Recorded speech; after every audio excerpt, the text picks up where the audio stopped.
The president again today touted several drugs that he believes might help against coronavirus. He again used the word game changer today for one of them, a malaria drug, chloroquine. That's also used to treat lupus and which is now in short supply for some who need it for lupus and other things. He told the story of a man whom he did not name who took the drug and recovered. He did not tell the story of the Arizona man and his wife who self-dosed on chloroquine phosphate, which is used to clean aquariums. That man died. His wife is critically ill, likely because of something they saw or read about chloroquine. Despite a new but still not peer-reviewed study out today identifying 69 drugs that might be effective against the virus, what's lacking is a solid body of evidence that any of them work and are safe. More now on the subject from Dr. Sanjay Gupta. Why should we be testing it in a test tube for a year and a half when we have thousands of people that are very sick? They're very, very sick. And we can use it on those people and maybe make them better, and in some cases maybe save their lives. President Trump says he's optimistic about some potential treatments for the novel coronavirus, in particular a malaria drug called chloroquine.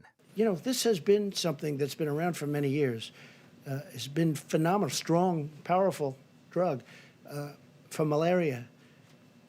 But we think it might work on this, based on evidence, based on very strong evidence. It's true, the medication has been around for more than 80 years and has a few side effects, including nausea and mood changes, as well as possible interactions with other drugs. Now, enthusiasm for the possibility of treating the novel coronavirus largely centers on one study out of France, which used a derivative of chloroquine used with an antibiotic commonly known as the Z-Pak. The study was small, and the patients were followed for only 6 days. The study that looked at that drug and showed activity was a study that involved about 20 patients and only 6 in the arm that showed the benefit. And the benefit that they showed was that they decreased the amount of virus in their noses when you did nasal swabs in those patients. So it could very well be that the drug is reducing viral shedding but having no impact on the clinical course of those patients. So the data on that is very preliminary.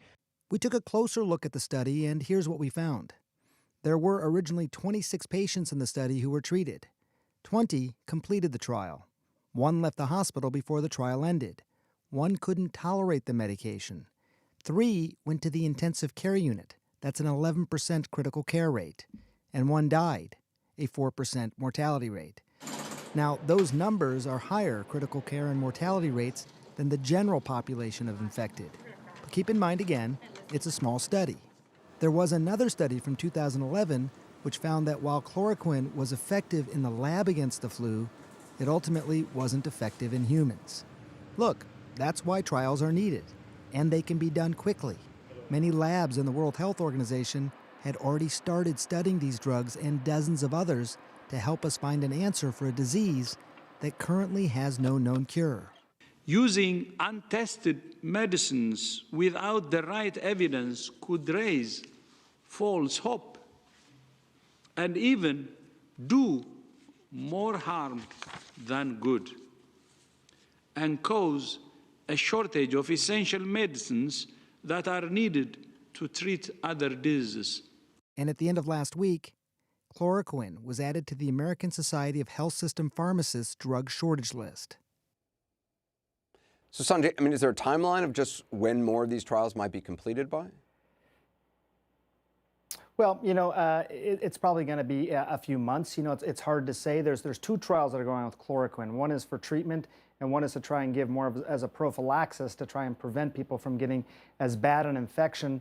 It's going to take a while, Anderson. I mean, the fact that it's an existing drug, that helps, but you still got to go through trials. I mean, it's not entirely clear at all that this has worked. There was a very promising trial that just ended last week, Anderson. Probably the most promising trial started just a week after the first patient was diagnosed. And after they went through the trial, they found that it didn't work, this particular drug therapy. So they move on. You've got to do these trials to make sure you're actually dealing with what you think you're dealing with.